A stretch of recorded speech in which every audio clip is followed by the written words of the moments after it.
Welcome to the Health Leader Podcast, the podcast for bodywork practitioners seeking inspiration and knowledge. Hi, I'm Alicia Crook, and together with James Crook and Christine Knox, we'll explore the art, science, and stories behind healing touch. Join us as we uncover the diverse modalities, techniques, and innovations shaping the future of bodywork. Get ready to expand your skills, connect with a vibrant community, and unlock the hidden gems of this transformative practice. This is the Health Leader Co., where we illuminate the power of touch and embark on a journey of discovery and growth. Hello and welcome to today's episode. Today I am joined by my colleagues Christine Knox and James Crook, and we're going to do a bit of an introduction of getting to know you. So welcome James and welcome Christine. Hey, thanks for having me. Hi Alicia. Now these two lovely people are obviously no strangers. You've been hearing them in the last couple of episodes, and James actually started this podcast years ago, and Christine has been our guest a number of times. So some of their story you may be aware of and familiar with, but we thought today, well, because we're going to be running some different episodes coming up in the future throughout this season, that this would be a great way to get to know how these guys think, how they operate, and what kind of how they be, and just help you guys get to know that a little bit. So we thought we might interview James first. So James, you're up, and we're going to talk all things marketing. So tell us a little bit about how did you get into marketing, James? Well, this goes back a long time, getting into marketing. So I originally actually studied journalism as a bachelor degree at uni. And I kind of thought I liked writing, I liked communication, journalism would be my thing. When you're young, you try different stuff. And an arts degree like that, you do have opportunity to choose quite a lot of electives. And I chose a few electives in marketing because it kind of fitted in with the writing and that sort of stuff. And I quite enjoyed that, but didn't really think too much of it. But at the end of that degree, I was like, I don't really want to do journalism. I like the writing aspect of it, but not so much the actual investigative journalist, cutthroat sort of industry stuff. And I worked for a couple of years and then went back and studied design. And both of those things together, the visual design side of things with that kind of writing and communication aspect, kind of just made me think back to those marketing units that I'd done and think, hang on, this is probably like a really good way to be able to express the kind of creativity I've got in these areas.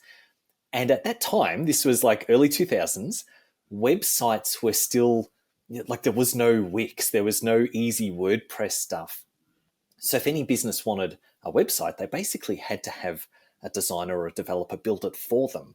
And so there were like just literally hundreds of businesses around my area that were looking for website design, and I knew how to do it and I could write as well, so I could help them with the content for it. And it just sort of fell in my lap as a bit of an easy, in inverted air quotes, an easy way of being able to get some work while I was studying and doing other stuff. And then when that finished, I kind of just turned it into, well, now I'm doing this freelance and I'm a contractor and I worked in a few different places, got a lot of experience. Did like hundreds of small jobs for lots of people as you do when you're a freelancer, and basically just built up from there. So my entry was probably a little bit accidental, but I found myself landing in a place that I really loved. And I ended up running that business first as a freelancer, and then I did hire people and ended up with some quite big contracts with big businesses. And I worked for the local university, did some work for them, as well as other big businesses that were national and international, and literally hundreds of small businesses every year across our team. So yeah, it was a really exciting journey. I enjoyed it a lot. And that kind of led me into knowing a whole lot about web and online stuff. Social media really became a big thing while we were running that agency. So we ended up doing a lot of marketing on socials for our clients as well. And so what were some of the challenges that you found particularly in the business side of things, when you were that, I kind of jokingly, I know some of the story because we were married at the time and it was some interesting conversations over the dinner table. But what were some of those challenges that you faced sort of early on in your career in the business side of things? I think it's an interesting question. I guess I was good at marketing, although even at the start, I didn't really know a lot about direct response marketing or what it was for. My experience was more with the actual design and writing side of things. but I learned the marketing side of things fairly quickly. But the rest of running a business, how to do the hiring, how to, I don't know, even rent a space, like what do you look for if you're a design agency, how to charge people, where to price myself. It's sort of funny thinking back on those early days, because even though I was good at what I did, and part of what I did was helping other businesses, I still didn't really have a strong grasp of a lot of that fairly basic business stuff of my own. But I learned pretty quickly. And one of the things I actually really loved about being a marketer is I would get to essentially go inside a bunch of other businesses. So I would literally be invited into their back room. They would invite me in. They'd show me everything that they were doing, and they'd talk about proudly all the stuff that they created and what they did or sold. And I would see their systems and see what worked, and I'd help them with their marketing. And it gave me a really easy way to just get heaps and heaps of experience fairly quickly by just seeing behind the scenes of a bunch of different businesses of all different flavors and types and sizes. And that was really fun and good. So I think that kind of accelerated my own journey a lot as well, because I'd see things they were doing and how they systemized stuff or how they engaged staff. And I'd be like, oh, okay, so maybe I could do that in my business too. And I was able to grow fairly quickly like that. And who did you love working with? You mean as far as clients go? Yeah. Look, I think back to some of my favorite clients, and this probably speaks to my personality as much as the actual work, but I loved working with clients that were usually smaller businesses that were very grateful for the work that I could actually come in and work with. So I remember, for example, once working with this couple who would get vans and convert them into like hippie vans. You know, they'd put all the bed and the sink and everything in the back so people could travel around in these vans. Absolutely lovely couple, fairly young. And I remember the guy did the conversions and the woman ran the business, and that was great. They had this great partnership. And she'd found out she was pregnant, which was awesome. They were celebrating, but she's like, oh no, I'm not going to be able to do the marketing, and she's, when you're pregnant, you're worried about the future and all that kind of stuff. And so we came in and ran these campaigns for her and helped her to get found in Google really, really well for that specific niche. She went from like not being seen right up to #1 in Google, which was an amazing result. And I just remember her being so grateful because for her in her life at that point, it made a huge difference to how she felt and the certainty that she had around her own future. And I sort of think of those as being my favorite memories of that business. The work was great, but the actual connection with people and the way I was able to help real people feel really good and solve real problems, that was what really made me happy. Yeah. So knowing what you know now, what's one thing you would tell your younger self? What a great question. What I would probably tell my younger self is don't hold back. What I've found as I've grown and done more training is that I have a tendency to overthink things. This is a personality thing. And when I overthink things or I tend to not move forward if I don't know the right way to do it. If I feel like I'm unsure about stuff, my natural tendency is just to do more research or to put something the back of my mind if I don't really understand it. And what I would say to myself is just do everything. Just go ahead and do more. Just jump on, like just do 10 times as much stuff. And it's much easier to find out what works if you've just done a whole lot of things, because you can just look back in time and see it. Whereas if you're trying to study first and figure things out, it just doesn't always work. It's just such an interesting story, James. And it seems like a really sort of natural progression. And I'm sure loads of people listening to this will relate to that when they first start out, that whole, what does the premises look like? How do I invoice clients? How do I get the actual purpose of the business, which is to create a living for yourself, actually up and running? I guess massage therapists are quite focused on attracting in clients. What was the best thing you found in the marketing business that you used back in those days to attract in your clients? That is such a good question, Christine. Thank you. Look, for my business, as I progressed, I really enjoyed teaching and speaking, like the personal impact of being in a room full of people. And so at different points in my journey, I would run training events myself. And I was always involved in things like in Geelong, we have this local small business expo. I think they call it once a year. It goes for a month and all the local small businesses learn and all that kind of thing. I always ran sessions and did trainings in those things. And then at different points, I also picked up contract jobs, essentially doing teaching and training for other organizations. So one of them was the government doing a digital small business rollout thing that was like helping other businesses to become more digitally aware. And they employed me as a trainer for a couple of years. And I thought it was great because I got paid, not much, but I got paid to stand in front of a room of local small businesses and tell them why they needed websites and online marketing and stuff. Oh, and by the way, I run an agency, and so it was a fantastic way of doing marketing for me, and also just learning to feel comfortable actually speaking with people too, to stand up in front of people regularly and just present. I wasn't naturally good at it at the start. Maybe I'm still not naturally good at it, but I've had that experience of just doing it over and over again enough to kind of get a feel for what works, what people respond to, how that as a marketing thing worked really well. Yeah, so for me, that was great. It is possible for massage therapists and other kind of health practitioners to do similar things depending on their situation.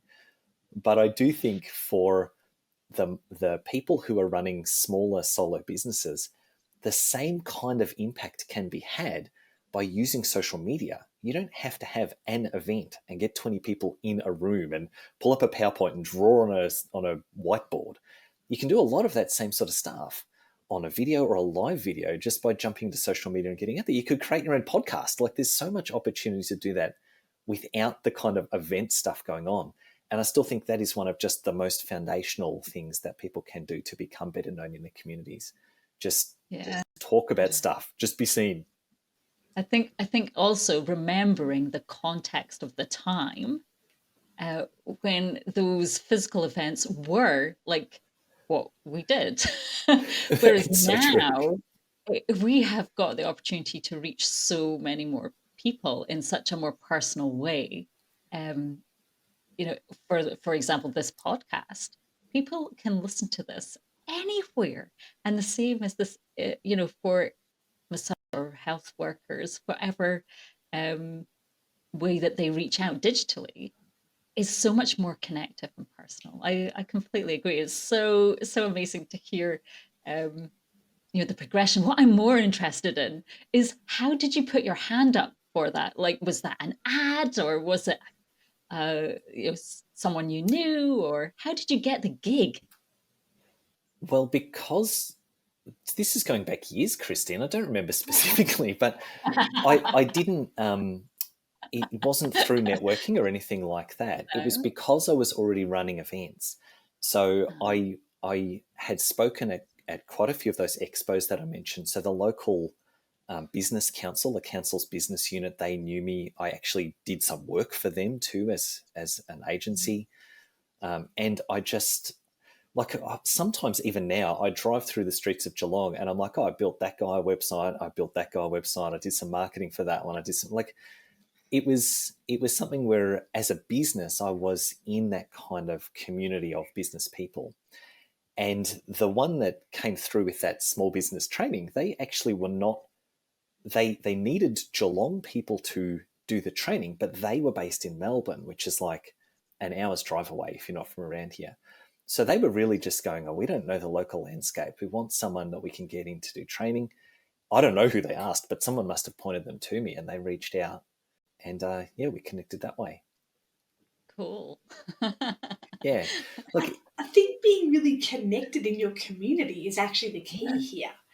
And it is about being seen and actually being able to, and that's what we often see is practitioners that are able to build, not necessarily go out networking and things like that, but just genuinely be in the community, be seen. And that's how you become that go-to therapist, is actually just by putting yourself out there in places where you could just accidentally get found to do something amazing, like run these training events with your target market as the audience. And I'm not a natural networker. Like, I was never one of those people work in a room and shaking hands, and I'm not that kind of person. But yeah, just working and connecting that way by doing good work and being known for that kind of stuff. I feel works well for me. Being good at what you do. Like that's actually Yeah. being good at what you do is also really important. And I remember people would say, who's a good web designer in one of our local business groups. And sometimes people who were part of networking groups would tag one another. But James's business would always get tagged. And he was like, I choose to be tagged because I'm good at what I do, not because I'm part of some group. And I was like, oh, I don't know if we can say that on a podcast. It might be, but it was true for him. It was like, Yeah. no, just be damn good at what you do, and people will refer to you. You know, because it wasn't like you were the only marketer in Geelong. To be fair, No. there were heaps. The other thing I see in that is being able to see an opportunity when it presents itself and be like, oh yeah, that looks like it would be a good thing for me to do. I'm going to do it. So it's like identifying it and then taking action on it. So I see that in that as well, like another layer of a successful sort of skill that we can develop as a business person. Yeah, fantastic. Awesome. Well, thank you, James, for letting us interview you and be able to hear your backstory of how marketing has been such an integral part of your career and your journey to where it is you are now, working with healthcare practitioners to help them grow their business. It's not something that you've, just kind of done a small course somewhere and decided, oh, I'll go and do that. It's like, no, actually, I'll just pull, 15 years worth of running a design agency and looking into hundreds of small businesses to be able to then help other healthcare practitioners get their message out and be seen. I think that's, that's really, really amazing. Yeah. So thanks for sharing. Yeah. Oh, Cool. thanks. Christine, now we get to hear from you. Yay! So Christine, if we will link in the show notes to the previous episodes that Christine has been on. My memory says that there's at least 3 episodes. I think you've been interviewed by James once and by me twice, I think. So we will find those episodes and pop them in the show notes so you can go back and have a listen to this amazing woman. And so, yeah, let us hear a bit about your story, Christine. How did you get into massage? Oh, it's all my sister's fault. My husband's fault for encouraging me, basically. Both of them did not know what they were doing. My youngest sister was involved in the oil industry in Scotland, and my husband and I and my 3 kids had recently moved back to Scotland from Australia. And I was looking for something to do. I needed a job after being a stay-at-home mum. And my youngest sister was working as a massage therapist on the oil rigs. A bit like, she flew in, flew out. So set amount of time on the oil rig and then set amount of time off. She ran a massage business doing that. And in her onshore times, she would massage, equestrian massage is what she did. So doing all the animals and the riders, the owners as well. So that's what she did, I know. And this would have been when, gosh, like 2007. Yeah. And so she was like, oh, I could do with some help. You could cover the time when I'm onshore. You could be offshore. I'll help you with your kids. Don't worry. I was like, oh, that sounds good. This sounds great. And I said, find a course for me. And she did. Amazing course in Edinburgh. And so I signed up. The trouble really with that was I had had one experience with massage, which had been from my sister when I was pregnant, and it had been a fully clothed, seated massage for about half an hour. So I had based my decision to start a whole new career on that experience and wanting to catch a helicopter to work. Wow. Yeah, I know, right? Wow, I really didn't know. I really did not expect my first day at massage school to be told to undress and let a stranger touch me. That was a bit of a shock. And then be expected to put my clothes back on and touch them. So I was a bit freaked out and went home that night and said to my husband, well, that's it. This is not for me. This is just not for me. And Ollie, my lovely husband, being so super supportive, just went, "All right, okay, no problem." And then the next day, basically fed me, put me in the car, drove me to the massage school, and handed me over to the teacher and said to her, "Don't let her out." And it was basically his biggest mistake, because the teacher was incredible, super supportive, and just really nurtured me. And I basically became smitten with massage and all things bodywork. And it started this huge journey into learning and self development and working out incredible ways to help people out of pain. So, yeah, that's it in a nutshell.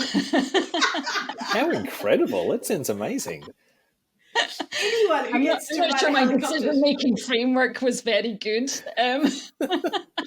Yeah, it's led to like a long and wonderful career, right? Like, how amazing that you Right. can have made what seems like a light decision or a weird decision in the moment.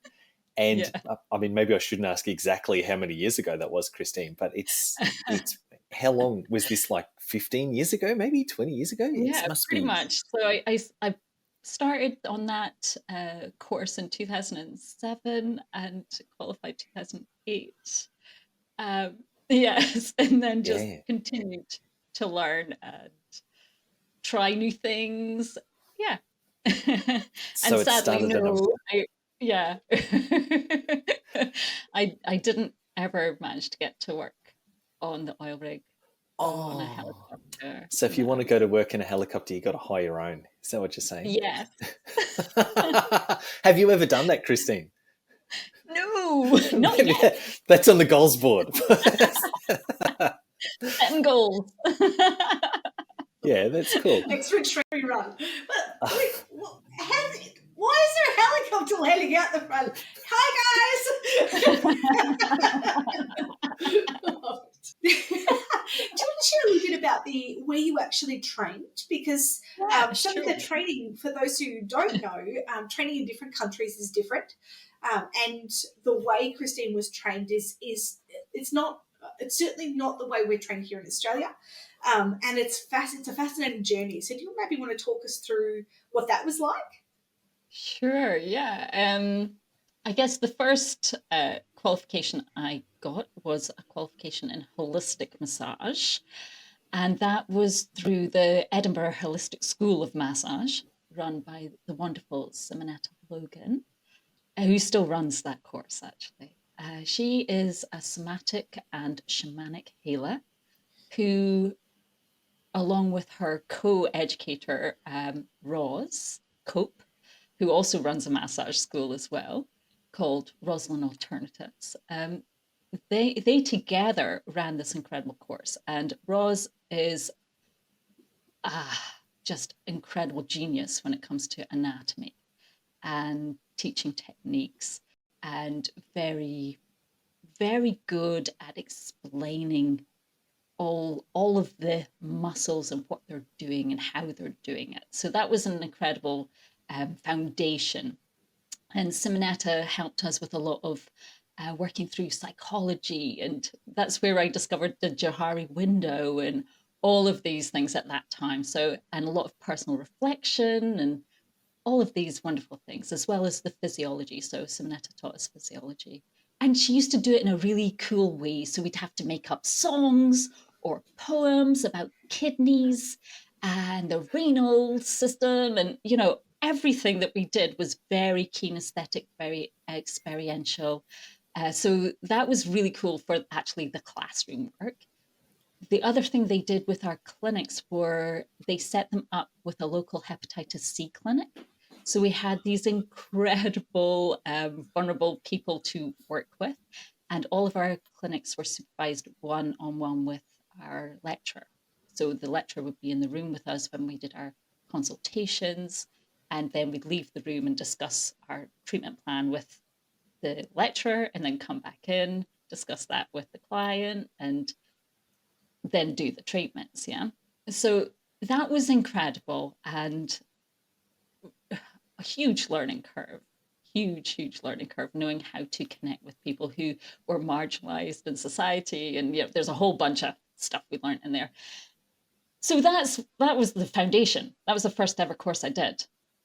And Simonetta just loved us. She took us all underneath her wing, and she would show us off.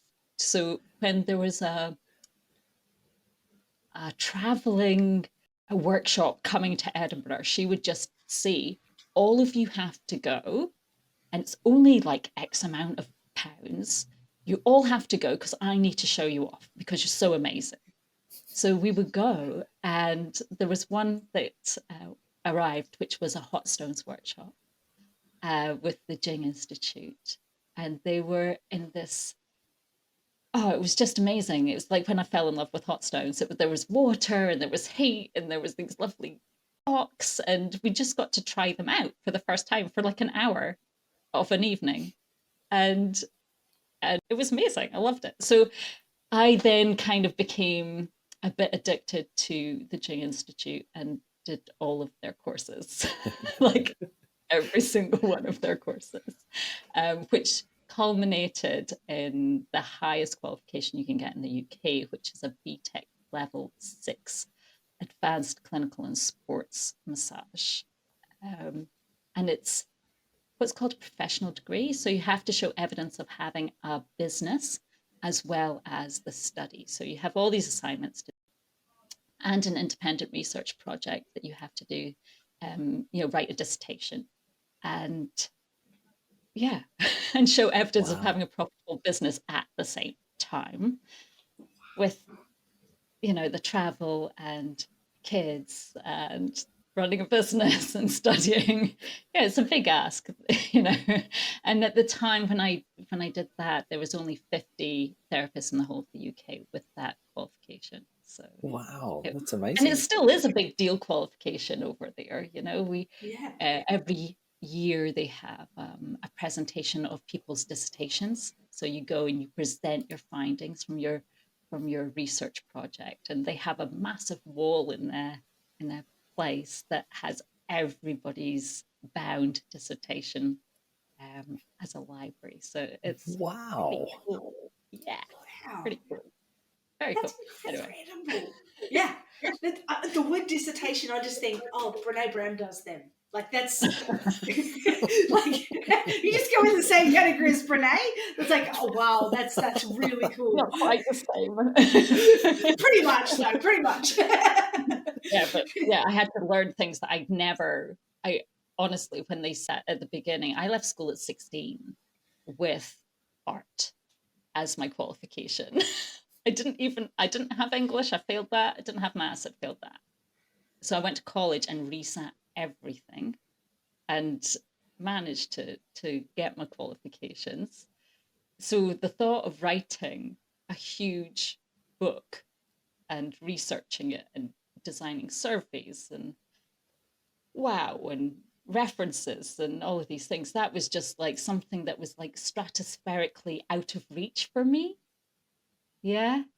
And yet it wasn't. Do you kind of feel like, because that sounds very academic, do you feel like now that you're actually a trainer, you're teaching other people, obviously you don't require them to do dissertations and stuff in your programs, but do you feel like having gone through that level of academia helps you now you're on the other side of that fence? In terms of help me to do what? Like feel like an educated person or Well, maybe in the delivery of programs. Like, I guess what I'm thinking is a lot of people would start a program just based on their experience of the work, not of their experience of being a trainer. And you weren't being a trainer at Jing, but it sounds like you've had quite a long and varied experience of a more academic style of training. Do you think that's influenced how you do your teaching? Well, maybe a little bit. Did start getting teaching gigs around about 2010 in the UK for both of those people from my qualifying course. They split and ran their own schools. So they both said, "Oh, Christine, can you come back? Can you do this? Can you present this? Can you present that?" And so I did start to do a little bit of guest lecturing, if you like, or demonstration, or if they needed an assistant in the room, I would put my hand up and go, oh yeah, I'll come and help. So I was involved actually in teaching way back then. And then when I came to Australia, I went and did my TAE here, which I think really does help give framework and structure to how to create a lesson plan and how to help people understand, the how to teach. Yeah, basically, I would think it's a really useful course. It's really good. As far as like having a nice big fat qualification in the UK to here, I don't know if it has definitely influenced how I teach, but I'm not sure that I place as much weight on having written work delivered to me. So as part of the SCAR program, I ask them to do one case study, which is one person, two treatments, an initial and a follow-up treatment. And I get them to then create that into a piece of educational or marketing collateral that they can then use in their business.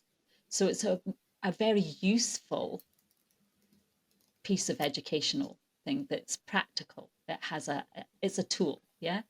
So when I did my dissertation on the why, what, and who of massage therapy in the UK. So I wanted to know who used massage in the UK, like in the general public, and why did they use it?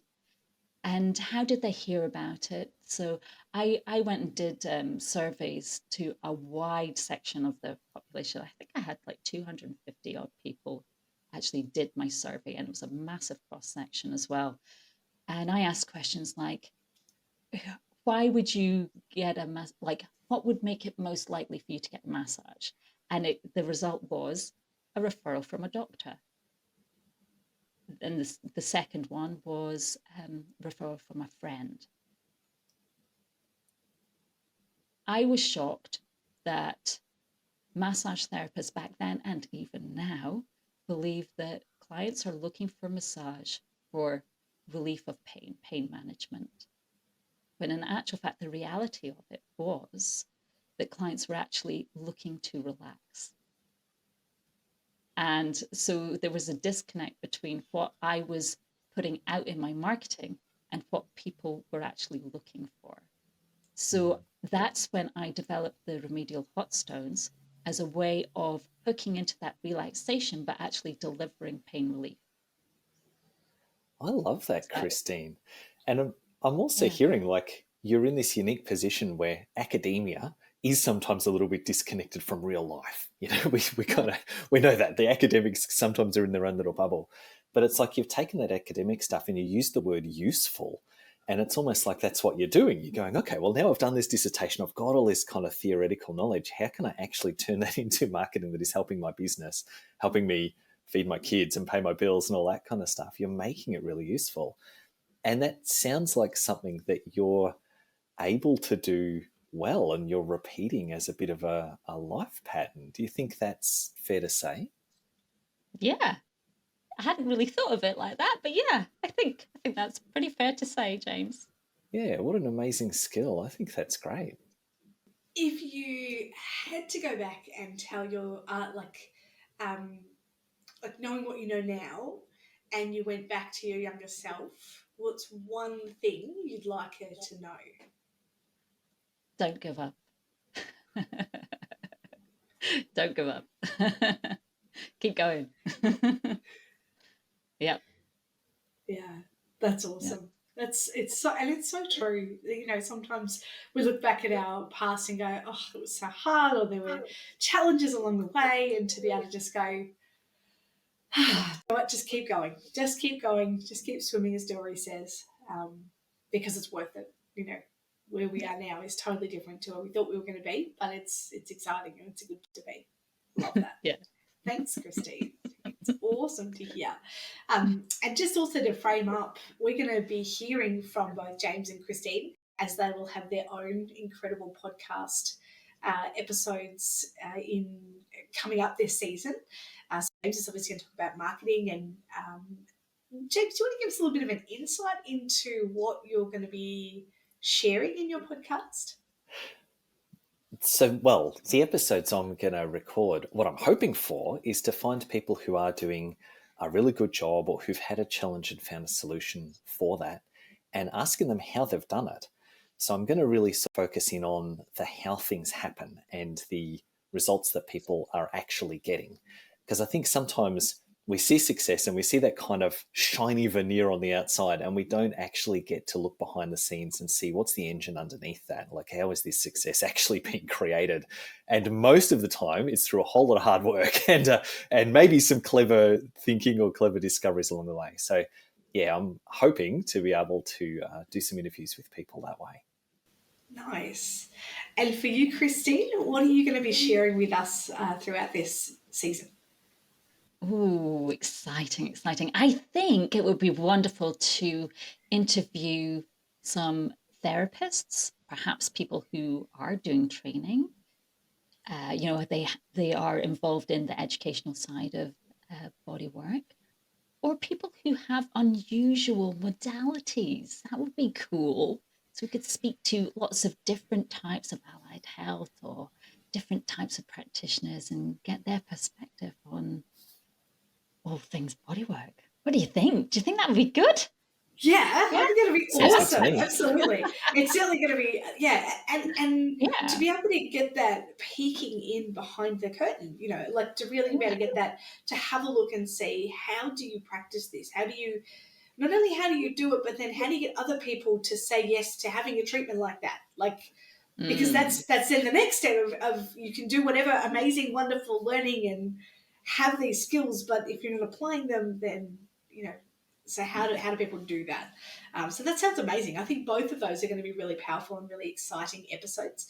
So thank you guys so much for joining me today. It's been awesome to hear your stories and to be able to connect with both of you and just be able to listen to the incredible genius and heartbeat behind what it is that you guys are doing. So yeah, thanks guys so much. And we'll catch you in the next episode. Thanks for having me. Yeah, thanks, Alicia. You've been listening to the Health Leader Podcast, hosted by James and Alicia Crook, together with Christine Knox, business coaches and modality mentors for massage and manual therapy. Elevate your hands-on skill and your practice to get incredible results at the Health Leader Co. Jump onto Facebook or Instagram and look for the Health Leader Co to connect. Also, please go to iTunes and rate us 5 stars so that even more people can access this podcast.